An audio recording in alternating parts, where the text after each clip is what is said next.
Syederalun Ketua Umum Partai Gerindra Prabowo Subianto buka suara soal Sandiaga Uno yang dijodohkan dengan Anies Baswedan di Pilpres 2024. Prabowo menegaskan bahwa partainya sudah mendeklarasikan dirinya sebagai calon presiden dalam Pilpres 2024. Ia juga menyebut bahwa Sandiaga akan patuh dan akan menaati putusan Partai Gerindra. Selain itu, Prabowo juga mengatakan pertemuannya dengan Ketua Umum Partai Nasdem Surya Paloh menghasilkan kesepakatan politik. Kesepakatan tersebut adalah keduanya akan saling menghormati arah politiknya masing-masing dalam kontestasi Pilpres 2024.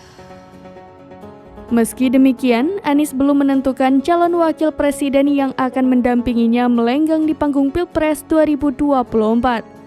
Utak-atik pendamping Anies pun dilakukan oleh elit partai politik pendukungnya. Sekretaris Jenderal PKS Abu Bakar Al-Habsyi menyebut ada peluang Anies berduet dengan Menteri Pariwisata dan Ekonomi Kreatif Sandiaga Salahuddin Uno. Keduanya diketahui pernah memenangkan Pilkada DKI Jakarta pada 2017 silam. Meski hal itu tetap bergantung pada kemauan Anies sendiri. Abu menuturkan sosok cawapres Anies harus memiliki pemahaman di bidang ekonomi di masa depan.